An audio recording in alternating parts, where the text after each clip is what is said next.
Hello everybody and welcome back to the Retro Recall. I hope you're doing awesome.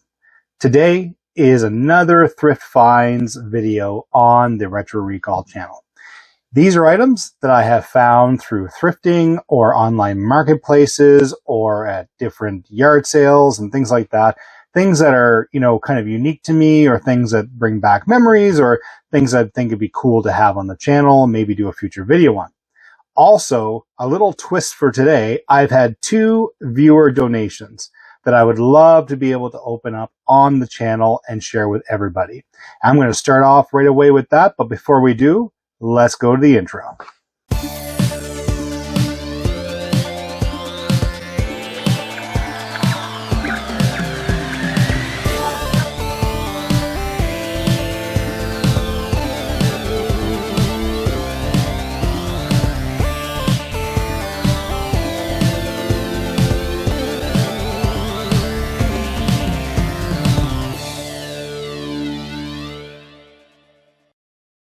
And here we are with box number 1 that was sent to me from Lincoln, Nebraska in the US of A. And very excited to have this. And this viewer reached out to me and said, hey, I have some, I think I remember what this is. We're going to open it up. I don't want to give it away. But said I have something to donate to the channel, would be interested. So we talked back and forth and I said, absolutely, for sure. Okay, let's open it up and see what's inside. And we have a letter from Dana. I hope I'm pronouncing your name right. TRR, the Retro Recall. First off, thanks for all the excellent videos you've been putting out. Well, you're welcome. You've quickly become one of my favorite tubers. That's awesome. Inside, you'll find the first of what I hope will be lots more contributions to your show, and I hope you can have some fun with these while getting some content as well. Absolutely, I'm hoping so. I am at the start of a major overhaul of my game room and my workspace, so it's time to get rid of some stuff. Hey, your loss is my gain. I was stacking things in boxes to haul to e-waste when I stumbled across your channel one evening. Can't wait to see what you can do with this stuff. Regards, Dana. So Dana, thank you so much for being a supporter of the channel. Thank you so much for the donation. Definitely great to dig into this. So let's go ahead. Okay, let's open it up and see what we have in store. So we have a motherboard. I love it. So let's look at the motherboard. A beautiful looking motherboard. It is an Intel desktop board. LGA 775 is the form factor. And it looks like we have PCIe, Express 16 and 1, and we also have 2 PCI. Couple of slots for memory, and we have some expansion with the IDE floppy connectors there. We also have SATA here as well. And then we have a full allotment of ports. Now, Dana indicated through our chats that these boards were in different states of repair, or worked, doesn't work, didn't know, and I don't know. So we're going to test them, obviously, and see if we can repair them, if there's any issues with them, but definitely great to have. If not, they become donor boards for the channel, but the first thing I'm noticing is that the heatsink is missing from the chipset, but hopefully that's all that's wrong with this board. But again, thank you. Awesome to have. So board number 2. Let's see what we have here. So board number 2, we have an Asus ABMZN-LA motherboard. Again, another great looking board, socket AM2 motherboard. Again, a little more minimalistic. I mean, we can see that a couple of RAM slots either have been removed from this board or just never came with the board. Yeah, the solder is all full in those holes, so I imagine that's just the way it came. And then again, very minimalistic board when it comes to I/O there. Very, very simplistic, but great to have. We have PCIe 16, and we have 3 PCI slots there as well. And again, I'm noticing that the chipset heatsink is off this as well. So again, not knowing the condition of this, something to test again when we have processor to fit it, and I think I have a couple, so definitely good to try that out. So again, thank you for that. Great to have. Number 3, let's see this. We have another Asus board, ASRock board, K7VM2.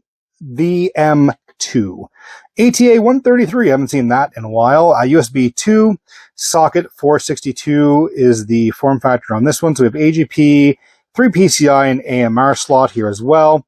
And it looks like it takes a mixture of SD-RAM and DDR memory. So yeah, definitely that's very interesting to see. I didn't pick up on that right away. So you can see it has the SD memory and then the DDR memory. So dual purpose there for sure. So it'd be good to see if this board will definitely fire up. But everything's looking good on the board that I can see. I don't see any damage. You know, again, bird's eye view, first time opening this up. Just very, very excited to have that. So again, thank you. Great to have and excited to see if we can get that going. Board number 4, I believe it is. Yeah, board number 4. So we have a... okay, so I'm not seeing any sort of model information on the silk screen here. It's a socket 462 motherboard. It's there we go, AM75-TC is the model of this board. Not sure of the manufacturer. It's revision D. We have a AGP slot, and we have 4 PCI slots and an ISA slot. So really interested in this board again. Again, it just has a full allotment of slots, takes SD memory here. That looks good. And I'm not seeing anything else on this board that seems to be out of whack. So, and again, a good allotment of ports there as well. So thank you for that donation. And the last one in the mix. Here we are, board number 5. And it looks like a board that would have some sort of riser board associated with it here, like an older motherboard that would be in a desktop type case. And then it would be, you know, this would be your riser board, which would have your expansion cards on it. Unfortunately, I don't see the riser board. So definitely cool to have. I'm just seeing if I can find a manufacturer on this motherboard here. So, I mean, we do have what looks like our SIM memory here, which is really cool. I haven't seen that in a little while, so nice to have that. Again, not knowing the memory, it's obviously an AT motherboard with what we see here. And I'm just curious to see what that processor is. It has a processor in here. So it's socket 7 motherboard. So we have an Intel Pentium with MMX on it. Not exactly sure. I think it's a 166, Pentium 166. I don't know if the MMX came in 166, but again, just an awesome thing to have. Hopefully that processor works. Thank you so much for the donation. Really cool to see this form factor for sure. If I can find a riser board, if anyone leave me in the comments, let me know. Just want to say thank you again to Dana for donating these boards to the channel. So let's move on to the next donation. And here's our next donation from Fredericksburg, Virginia. Let's open that up. And I've already opened up the tape, but apparently I didn't do a good enough job, so we're going to open that up a little more without getting stitches, of course. Here we are. Okay, I'm just going to take this out of the box here because it's just the area that I have here is not conducive to what I'm trying to do here. So let's get this out of the box. So I will say it is very well packed. So thank you very, very much. And here we are from Rob. We have another note. The Retro Recall. Hey, I found the channel a couple weeks ago. I really enjoy your rescue restoration videos. Well, you're welcome.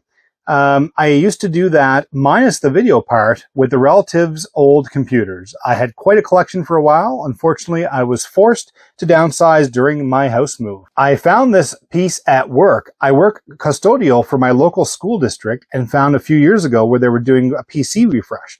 I got a bunch of P4 towers and some P2 and P3 laptops, most of which I refreshed, re-imaged, and gave away to relatives who basically just needed something to run Facebook. XP was still in support at the time. Awesome. Just love XP. This Sharp I held on to. It was in the back of the IT room, and the guy said I could take it if I wanted it. I thought it was a real interesting, but I've never been able to make it work. I couldn't find a power supply that would work with it, and so I didn't really do all that much. I lost the battery pack. Sorry. Totally fine. We can work around that. I think it was either a NiCad or a sealed lead lead acid.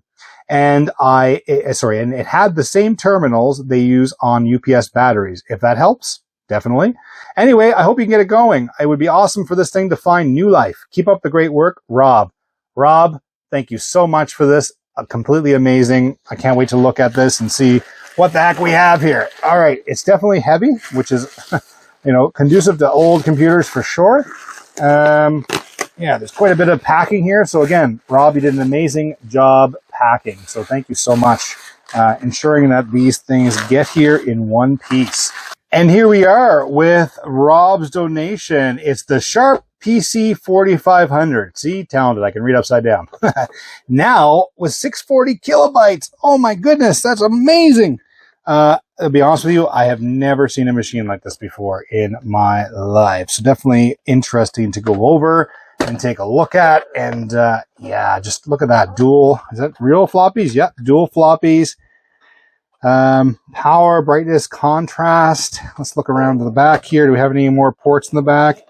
Oh, we got this metal thing, whatever that is, probably for expansion. It looks like some ventilation of some sort there.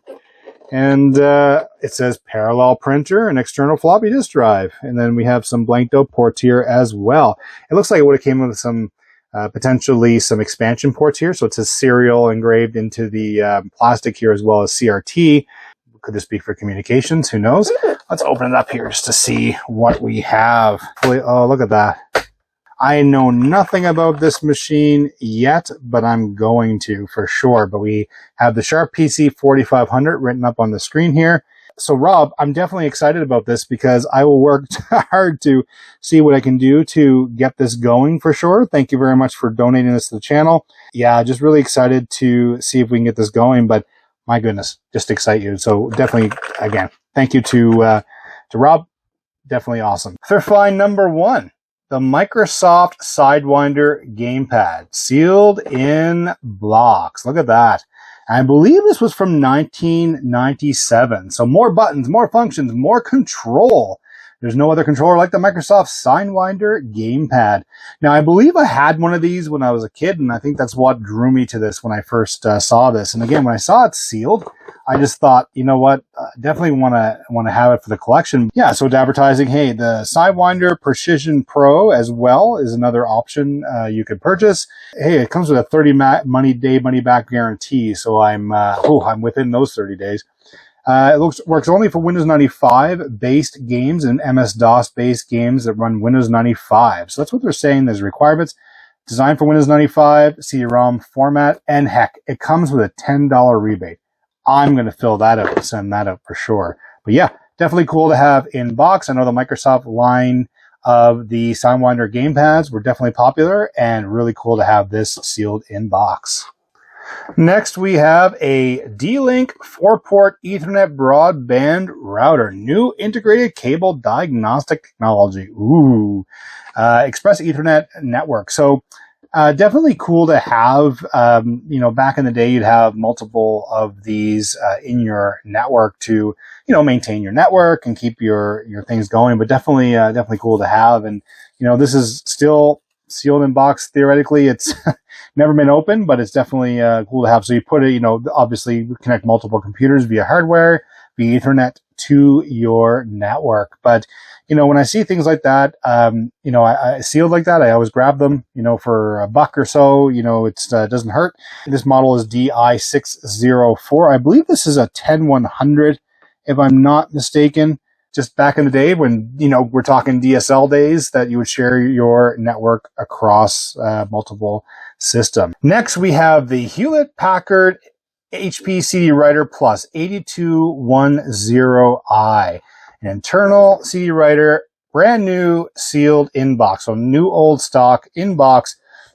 HP CD Writer Plus, performance internal IDE. CD writer will drive for PC. So it's 4-speed write, 4-speed rewrite, and 24-speed read. Includes CD labeler, disaster recovery, and cool music software. Yeah, really cool. Awesome. Yeah, I remember having this when I was back as a kid, begging to get this back home. Actually, it was the 7200i, I believe it was at the time, or 7100i. Just the 2.2 speed one, 4-speed, but this would have been the next one that I remember sitting on the shelves at up here in Canada, Staples, the Business Depot at the time. I believe it was just called the Business Depot, and I remember always staring at it. You know, these were $400, $500, $600 or more. You know, you could burn your own CDs faster, and you know, all those good things. So definitely cool to have, again, sealed in box. And I definitely want to do an unboxing on this one day and get it installed and explore the software on the channel. Let's see what else is next. And next we have Fuji DR60 cassette tapes, blank cassette tapes. And, you know, I had cassette tapes a lot growing up and listened to music on this more so. You know, I was of the age of, you know, coming from LPs to cassettes and living on cassettes more so, and then just on the edge of where CDs were becoming popular. But definitely cool to have these, collect these where I can. You never know. Like, I do have several cassette decks, and definitely cool to have to be able to record music if needed. Next, we have what looks like a processor, Pentium 3 processor, no less. I'm going to open this up just because I don't like keeping it in the bag that it's in. Put all this stuff in. So yeah, here we go. And it looks like to be all intact for the most part. It looks like definitely not an OEM fan on this and heatsink, so that would have been replaced. I'm showing a Pentium 3 450. Yeah, so I mean, it looks to be in really good shape. All the interface looks really good. That plugs into the board, so definitely interested in trying that. But anytime I see something like this in the wild, especially a Pentium 3, especially the slot form factor, definitely cool to have. Definitely cool to test out on different boards that I have. So let's move on to the next item. Next, we have a two-way data switch from StarTech. Manual two-way 25-pin switch box. So here you would have two computers connected to one device, or two devices connected to one computer. So definitely handy to have for the older systems that you're running anything to do with the parallel 25-pin ports. And in my particular use case, I have several setups. A couple of them have dual printers associated with them, whether it's a dot matrix printer, an inkjet printer, or vice versa, and things like that. So definitely cool to have and be able to switch easily between the two instead of having to go behind the, you know, the PC and swapping cables and things like that. So really cool to have on the bench. And here we have a D-Link 32-bit fast Ethernet card bus notebook adapter. My goodness, that's a mouthful. Designed for Microsoft Windows XP and Windows 2000, model DFE690TXD. I really love these because, I mean, it gives the ability for systems without a built-in Ethernet port with PCM-CIA technology to have the ability to plug in to the to your Ethernet network. And the same thing with if you have a bad port maybe on your laptop and you have PCM-CIA, so you have the ability to connect via that way.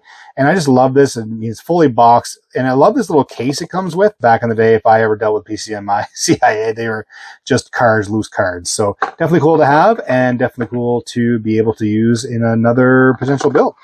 And next we have some RAM. And the thing that caught my eye on this RAM, let's just open this up here, is just the fact that it is the 72-pin RAM that we have here, which is, again, I've been finding it very difficult to locate. So definitely cool to have that. I don't exactly know how much memory this is per se. It says 16 written on there in pen, so it's possibly 16 megabytes of memory. Now, as I learned from another video that I was doing on the Dells with the RD RAM, this is RIM RAM, and this is just one of those basically fillers or spacers. I guess you have to have all the slots populated, so good to have one of those just as a spare for sure. And then we have another stick of RAM in here. Again, it says no parity on it. June 17th of 1998. Not sure what it is. It does have 4 eMSIM 7NP, but again, it could be 4 megabytes of RAM. Let's move on to the next item. Next I have is a Palm Pilot, but not really. This is, and I saw this and I just had to have it. I saw it. I was like, no. No one knows exactly what that is. It's an IBM WorkPad, which I believe utilizes the Palm interface, or there was some kind of agreement between Palm and IBM at the time. And yeah, I mean, just totally awesome to have this. And I've tested it and it does power up. It does work, no problem. But yeah, definitely really cool to have on the channel. And I mean, I always had Palm Pilots for sure. Here we go. I'll get that kind of turned around. I had Palm Pilots in the past, but to have an IBM branded WorkPad, definitely really, really cool. And I'm excited to do a specific video just on this and connect it to an old system, install some of the old software, and see what, basically go through it and see how it works. Finding this at a local thrift store is just really cool. So let's move on to the next item. You couldn't do a thrift without big box software. That's right. Microsoft Office 97 Professional Edition. I haven't done the editing yet where I changed my voice, but that was pretty cool. Okay, so we have the world's best-selling Office suite. So we have PowerPoint, Word, Outlook, Excel, and Access. Now it's designed for Intel MMX. This is the CD-ROM version, but my goodness, it comes with a coupon inside for 3.5-inch discs. I wonder if they'll honor that today. Maybe I'll send it away. So we have designed for Microsoft Windows NT and Windows 95. Requires Windows 95 or Windows NT Workstation. The world's best-selling Office suite. This is just pretty awesome to have in a sealed box, big box software. Big box software all day long. Anytime I have my opportunity to get it, I definitely do. And having this sealed and seeing this, actually, it's funny because I had gotten this at a thrift store as well. And when I was going through the thrift store, it wasn't anywhere near like the computer section. It was sitting over in the office supply section, like where you would get like scrapbooks and paper and all that. Anyway, this was sitting there and it was kind of hidden under things. I went, no way. And I think it was $3 or $4. And anyway, here it is. Awesome. Let's move on to the next item. And you can't have a thrift find video without Star Trek. Everyone knows I love Star Trek. We have the deluxe Star Trek Starship Creator. Don't dream it, build it. So this software, which is sealed in box still with the original manual, no less, in the Star Trek sketchbook. And I wish I could see like the back of the box. And I just don't want to open it just yet, but I'm reading the actual book here. Devise a look of the future, construct strange new worlds, create new life forms, design their clothes, do it all in a week, and then do it on budget. This was the mission for the creative staff of Star Trek. For 3 years, just a handful of talented artists created the entire world of Star Trek. So this book allows an opportunity to finally see the sketches collected from these artists. So I guess this comes with all the sketches they would have had of the starships in this series. So definitely really cool. But this is Windows and Macintosh CD-ROM, compatible with Windows 95 and 98 and Macintosh. So I imagine you go in and you start with different classes and do different designs. So really cool to have. I would love to do a video on this sometime. It's so hard for me to break the seals on some of this stuff, especially when it's sealed. But we'll look at that in a future video for sure. And next on the bench is a sealed in-box ATI Radeon X1300 card, PCI Express, with 256 megabytes of DDR2, a graphics card that opens doors to new PC gaming and digital home entertainment. Now, again, I'm not sure exactly, where this rates in terms of performance. I mean, it talks about different requirements and different things like that you require to do, it says here, all you need three to complete your Crossfire multi-GPU platform. So again, I obviously needed additional cards to do that, but obviously it would work standalone. So it says, what's in the box? We have the Radeon 1300, X1300, should say, graphics card, the setup CD, composite NS video cables, HD TV out cable, DVI to VGA adapter, and some manuals. Designed for Microsoft Windows XP and the 64-bit edition, as well as Media Center edition with OpenGL. So yeah, really cool to have. I mean, sealed in box, new to us. So, we'll do a video on this probably and do some benchmarks and unboxing, of course, and all that, and see what kind of games we can play with that. But definitely cool to have as well. And next we have a mouse, a compact branded PS2 ball mouse. I mean, obviously this is before HP had taken a compact over, and, I have a couple of, definitely, whenever I see a PS2 mouse, definitely happy to have them. And, especially the ball mouse. Why? I don't know if I like to aggravate myself or not. I have a lot of older systems, so definitely nice to keep that. Plus, eventually you form a whole system going through those types of activities. So what do we have next? We have a CDRW drive, and I just like the look of this drive specifically.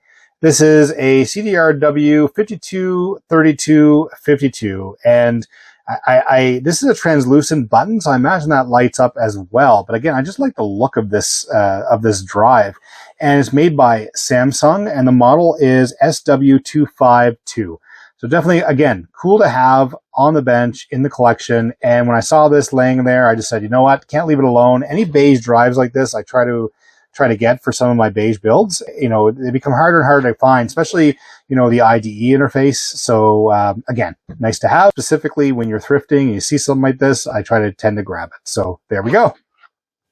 And here we are. We have another box. And this time it is a 20 bonus blank DVDs. And, you know, the box itself, you know, I was debating him and hawing and getting it, but it comes with 4 or 5 packs of DVD-R, DVD plus R, DVD minus RW, and DVD plus RW. And I mean, this obviously, I think they were meaning this, you buy this at home and you can see that it has one of those, you know, DVD-RW type home units there. And when I saw this, I was like, you know what, that'd be pretty cool to have. And then so I opened it up just to see, and every one of the actual boxes that are in here are completely sealed. They've never been opened. Yeah, so I saw that and I was like, well, heck, I don't know how old these are or how long they've been here, and hopefully they haven't suffered from any sort of degradation while they've been sitting in the box. But again, just really cool to have media, always cool to have this stuff, especially the older stuff. I mean, it's weird to say DVDs are becoming older. You know, we have, I mean, they are older. I mean, we're using definitely multiple different formats today that are not DVD. So let's move on to the next item. It's a book. But this is a book running MS-DOS version 6.22. Covers MS-DOS through version 6.22. More than 2 million copies sold. So as soon as I saw this book, I was like, you know what? I mean, I was playing with DOS 6.2 quite a bit in a previous video. And when I saw this, I said, you know what? That'd be pretty cool reference material for the operating system itself and, you know, being able to tweak the system itself. Next, we have the Fujifilm LT1 2-inch floppy disks. That's right, 2-inch floppy. And I don't know if anyone had seen this. If you haven't, please go check out the video on the channel. But it was a Zenith Minisport ZL2 laptop that I had from 1980s, late 80s. You know, this was a format that was created for that system, hoping that it was going to take off, and it never ever did. Now, I did make a community post about this when I did find it, so if you've seen it on the channel, it's because of that. Okay, and here's one not sealed, and you can open that up and you can look at it itself. And like I said, I've done the video on this already and showed I was able to score 2 of them for that machine that I had gotten in pristine condition, and it was complete as well. But when you look at that compared to a regular floppy disk, it's just absolutely crazy to see. Let me just pull out another floppy disk here just so I can show everybody. Yeah, look at that. That's the 2-inch floppy format compared to a 3.5-inch floppy.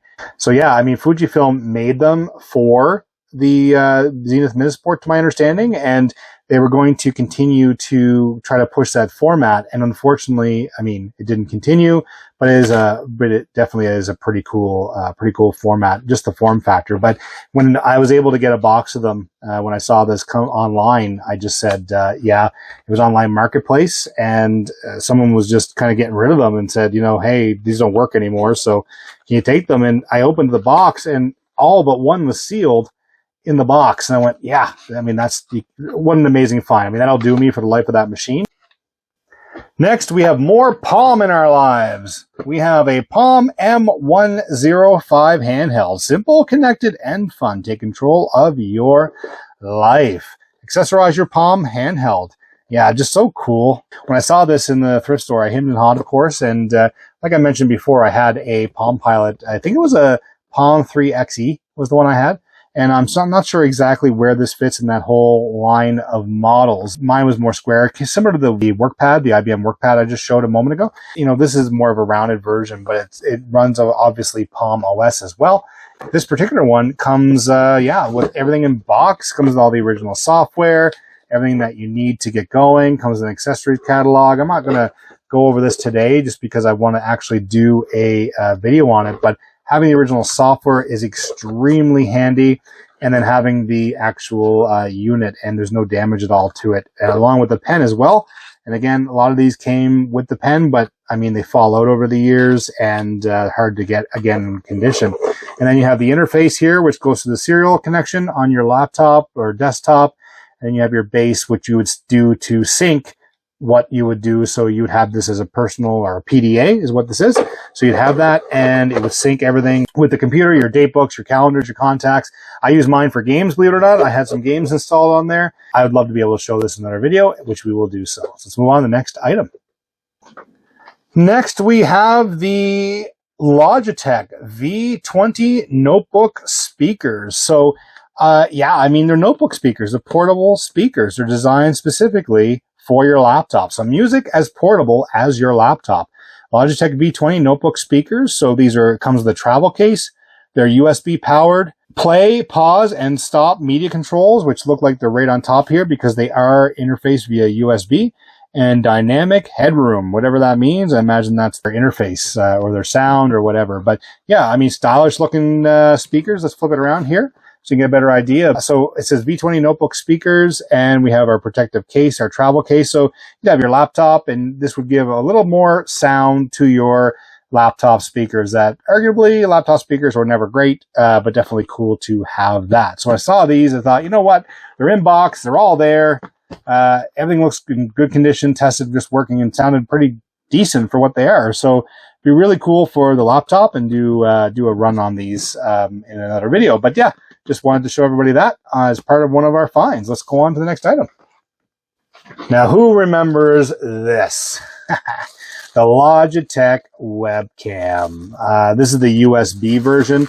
I've shown other webcams on the channel before. When I saw this, it looks complete. I mean, this is, you know, even comes with a bag, the protective bag for this. And yeah, I mean, just slips in there. But I mean, this would sit on top of your monitor. This is what started it all before. I mean, today we have webcams that are, you know, on top or built into our machines today, you know, into our monitors or into our laptops and what have you. But when I saw it came with the original software, this is the QuickCam 6 software, Windows 98 through XP. I mean, having that on top of a CRT monitor brings back a lot of good memories. So, I mean, you can with your friends and your family and connect with everybody. What started all and what we have today, it's crazy to see that. So definitely want to do a video on this and see what the interface was like and what the quality was, and, you know, kind of do a side comparison on the camera compared to today's technology. Let's move on to the next one.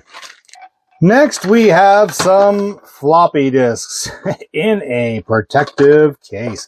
And I've said before on this channel, anytime I see floppy disks, I get them. I don't care what they are, I get them.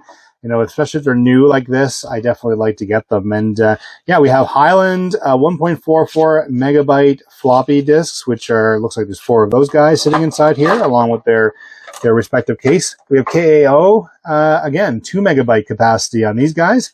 I imagine that's pre-formatted, but again, depending on the capacity you can get on, depending again on the drive you're using as well. And then we have TDK 1.44 megabyte floppies as well. Yeah, but like I said, anytime I see floppy disks, I grab them. Now, this particular set, I believe, was an online marketplace, and I think she said, you know, take them, because I was talking back and forth with her, and she just said, you know what, just take them, use them, you know, if you can, because they must have been sitting on there for a while. But yeah, really cool to have in the collection. Let's move on. And here we are. Next on the bench is a D-Link DSS5 Plus 10100 switch. So the last one we were looking at was an actual Ethernet broadband router, whereas this is a switch. So, you know, switches are a little less, you know, less brains in them, I suppose, than a router is. But yeah, definitely awesome to have. Again, this is all sealed. When I saw it, you know, for a couple bucks, I said, you know, I'm going to get it. I'm not a switch collector or a router collector by any means, but, you know, again, being D-Link and having it sealed, I just have an affinity for some of this older equipment. And I know people are probably saying, what are you going to do with all this and what have you? But, you know, again, just good to have, and you never know when you're going to use it or use it as part of an old network to do some testing and all that good stuff. So definitely cool to have. Let's move on to the next item. Now, the next item is another thrift store find. We have Windows Live OneCare. So before Windows Defender, we had Windows Live OneCare. Antivirus, anti-spyware, firewall. Oh my goodness, the glare on this is terrible. Sorry, everybody. Online ID theft protection, file and photo backup, performance tune-ups, and home network management, and good old classic era of Windows Vista. And just like that, this was the software that opened up just like that. Those were the cases. How many times I've tried doing that and it won't open like that. Okay, so yeah, number one for OneCare, and OneCare to manage all your covered PCs.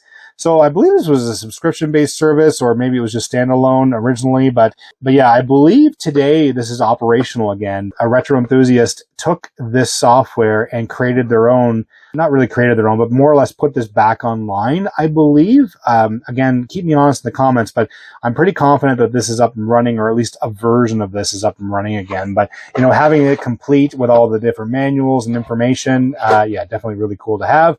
And eventually I'll be doing a Windows Vista build or a Vista review or something along those lines. So it'll be really cool to install this and see if we can get that going. Let's move on to the next item. Now, the next item is Star Trek: A Final Unity. Yeah, I mean, I love Star Trek. Everyone knows I do. This was, I believe, the first, if not one of the first pieces of software I had in my life. Begged my parents for it, obviously. Spectrum Holobyte, love Star Trek, with all the voices of the TV cast. So I own, obviously, their copy of this. This one is sealed. And when I saw this, my mouth dropped. I said, yeah, I'm going to get it. It's sealed. Really cool. Again, big box software, really cool to have. And yeah, it's just an exciting game. I don't know if you've played this. If you have, let me know down in the comments. It's a tough game to get going because you have to adjust your auto exec and your config sys files, and it has to have so much available memory running on your system. You have to load all your drivers high and do all those things to get this even going in DOS. But when you get it going, I just learned to do a boot disk with it and use that when I want to play it. But yeah, it's just really, really cool. And the system requirements is IBM PC CD-ROM.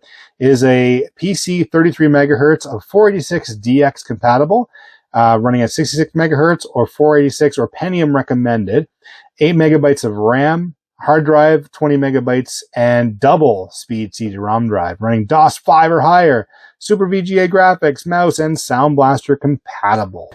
That's not all, though. When I saw this, I thought it was pretty darn cool, and didn't the next day at a different thrift store, I found this. We have what I think was a case to hold that box in.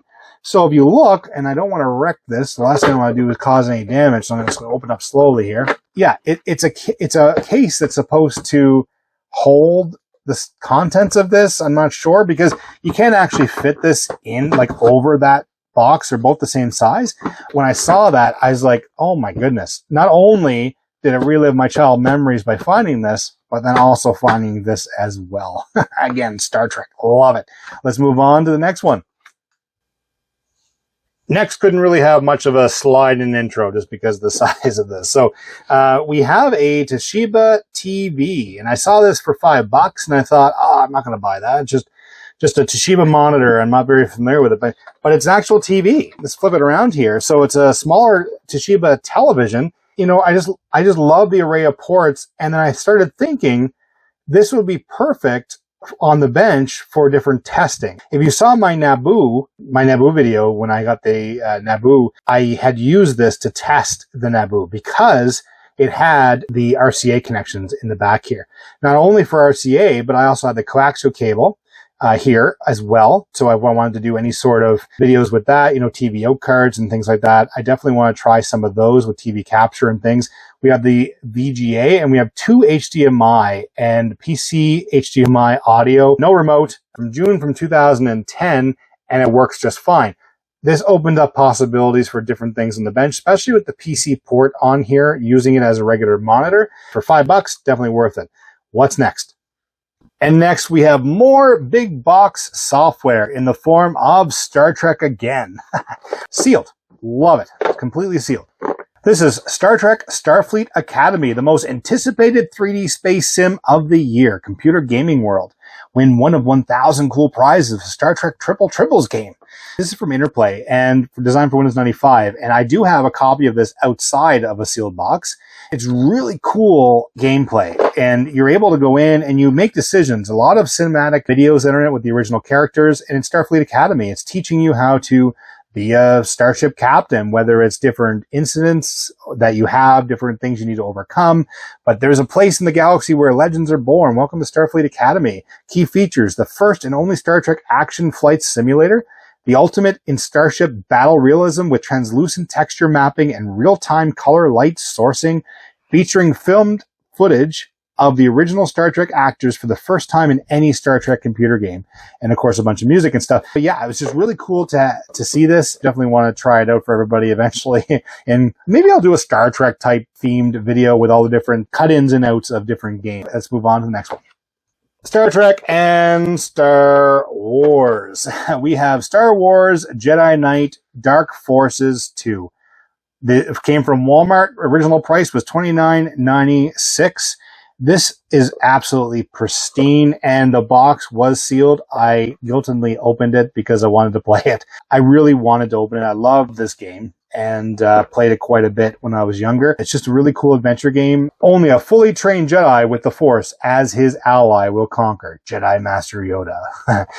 But yeah, I mean, it's a first-person type action game, and you know, you obviously train. You're starting off. I mean, there's a big storyline with this, some cinematic effects as well. I'm a sucker for big box software, and here we are. Let's go on to the next item. Ozin, I believe that's how you pronounce it. Ozin X5 Prelude 7.1 sound card in box. Audio you can believe in. Get faster, smoother frame rates and added boosting games with XRAM 64 meg support. Superior circuit board design, custom designed by award-winning Ozin Tech's engineers. So it has 7.1 channel 24-bit, onboard coaxial and optical combo transmitter receiver, standard 10-1-pin front panel audio, and expandable with Ozin extension board line of product. So yeah, I saw this and I thought, you know, that'd be really cool to do in a build of some sort. This requires genuine Intel Pentium 3 1 gigahertz, 256 megs of memory, 600 megabytes of hard drive space, CD-ROM, et cetera, et cetera, et cetera. When I saw this for a couple bucks, I thought, you know, I'm definitely going to grab it, see what I can do with it. The card itself looks pretty darn awesome. And the fact it has the original box and packaging and software, yeah, just really, really cool. Really wanted to try this out. And with all the connectors, and I do have a couple front panel type drive bay panels, so definitely want to get something going. I think I even have the Creative Labs Sound Blaster Audigy type ones, as well as the X5, I believe it is as well. You can see the expansion port here for the additional hardware that they were mentioning. Just really cool to have in the stash. So we'll move into the next one. And here we have a main board in a box. And I'll be honest with you, this was sitting on the table at a yard sale, just like this. I think it was $1 or something like that. Maybe less, maybe more, you know, maybe $1.25. I don't even know. So we have a motherboard in protective box, and I don't know what it is. So we're just going to take a look at it. Yeah, let's see what's inside here. And it looks to be in decent condition. Looks like a socket 7. Yeah, socket 7 motherboard. Looks like a VRM module would go here by the looks of things, because for voltage regulation. So I don't know what you would be able to do with this, but it definitely looks like an older socket 7 motherboard. But it does have PCI support, so I'm not exactly 100% sure. So if you know in the comments, you know, what sort of, you know, it says 1995 is checked off on here. But again, if you know in the comments what this board is, please let me know. But yeah, we definitely have a socket 7 CPU of some sort. Does that come off? Do we have any sort of indicator as to what this processor is? Yes, it does come off. Look at that. We have an Intel Pentium. Yeah, so I'll have to look at that, but it's an Intel Pentium. It says Intel copyright 1992-1993. I'm going to open it up here just to see if we know. It looks like an Intel Pentium 75 that's in this the CPU. So we have a Pentium 75 processor here. being socket 7. And yeah, it's just really cool to have here. But again, having the VRM, I wonder if you could do something and increase it here. It says only mixed mode cache RAM can be used, otherwise the CPU would be damaged. So obviously some slots for expansion memory here as well. Definitely have to do some research on this board to see what would be supported in that. And we have a couple sticks of SIM memory here. Obviously an AT style motherboard for $1, and I saw this sitting there on and just in a box, and obviously nobody was taking it. And yeah, I just love how it has all the different headers on the motherboard for your floppy connectors and what have you, versus having to have the breakout cards or expansion cards there. And AT, like I mentioned, there's the old DIN 5 connection, love it. But yeah, I don't have one this old in my collection. In terms of socket 7 boards, I have a couple socket 7s, but none that definitely have the VRM here on here. But yeah, definitely cool to have. Let's move on to the next item. Next, we have another motherboard, and again, similar story. This one here, I believe, was on an online marketplace in a pile of stuff, and I just said, hey, would you mind just selling this one item versus everything else you had going on? And they agreed. Now, it says it is a P4P800E by Asus, and you know, it says deluxe, but let's take a look inside, because that's not it. Now, when I first opened or saw the pictures of it, I said, you know, can you open it up, send me some more pictures? I saw this stuff, and it was like all sealed, you know, and it came with the breakout as well for the ATX panel. So I thought that was great. Comes with the book, but then I actually took the motherboard out and looked at it, and again, I didn't pay very much for this, probably under 10 bucks, I think it was. And when I saw it, I was like, oh my goodness, it's a really cool motherboard. I believe it's for Pentium 4. I want to just find out for everybody here in a minute. But I mean, we see that it has, you know, the expansion slot here, which is obviously has parts in it. P4C800 is the model of this Asus board. And, you know, it would have the DDR memory here, and the rest of the board looks fantastic. I don't know where that plastic came from, but different expansion possibilities for the video expansion. So it'd be really cool to see what that is. But even the array of ports on it were pretty cool. So, you know, I took my chances for what it is, because I don't have any decent Pentium 4 motherboards. The one that I did have for the channel, unfortunately, did have some challenges. So I definitely want to see what this is. So I'm going to take some isopropyl alcohol here and just spray it on the chip for a minute, because there's some of that grease on it, and I just want to try to get it off here to see what we have in terms of a processor here. So, oh yeah, that gunk grease, and we'll get that all off the board. I mean, I'm not doing a cleaning of the board today. I just want to kind of see what we have for that. So it says we have a Pentium 4. Is Pentium 4 3 gigahertz CPU came with that. So we have a Pentium 4 processor in here. Just need to find a CPU cooler, do a test on the motherboard using the tester there, and yeah, we'll do some tests on this board. But I mean, all in all, I mean, it looks like a pretty decent board, and if it's working and functioning, or we can get this going, really cool in another build. But yeah, enough time spent on that. Let's move on to another item. I can't believe we're at the end. We have an IBM ThinkPad 380, 385 port replicator in box, new old stock. As I mentioned, I have the IBM ThinkPad 380XD laptop, and where, you know, I saw this and I was like, oh my goodness, I have to get it. You know, wouldn't it be cool to complete the setup of that old ThinkPad from early 90s or sorry, 90, I believe it was 97 that laptop was from. But yeah, technical specifications, supports card bus and PCM CIA adapters. So your ports on this particular unit would be your serial, SVGA, mouse, keyboard, parallel, floppy, MIDI joystick, headphone, line-in, card bus, and PCI bus. So you're turning your laptop into kind of like a docking station of sorts. I mean, this is a port replicator, so definitely being able to, you know, it shows here, you know, you connect it with a single snap. Your ThinkPad connects to the port replicator and doubles as a desktop computer. So you have your keyboard, mouse, monitor all connected to it, multiple ports. So definitely, definitely cool to have. Sealed for quality by IBM. I think that is so cool. IBM, easy installation. Yeah, so anything IBM, definitely a sucker for it. Definitely want to have it. Now, this video has gone on long enough. Let's do a overall summary. And here we are with another successful thrift finds on the Retro Recall. Really cool stuff, whether it was donated to the channel, the motherboards, and the PC 4500. Again, thank you so much, Dana and Rob, for those items. Always accepting donations. Please reach out to my YouTube email, and we can certainly talk back and forth about that. But here you are. This is a result of thrifting over the last month and a bit.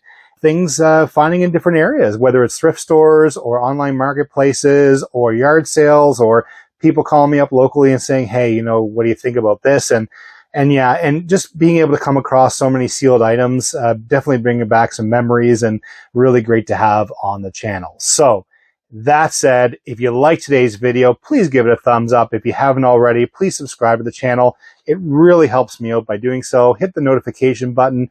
You'll be notified of new content such as this when I release it. And please comment down below. Let me know of your experience if you ever come across any of this in your own lives. And I'd love to hear from every one of you. I reply to everybody that I can, and I see a note from below. Thank you so much. Always making new content. We'll see you guys in the next video. Bye-bye.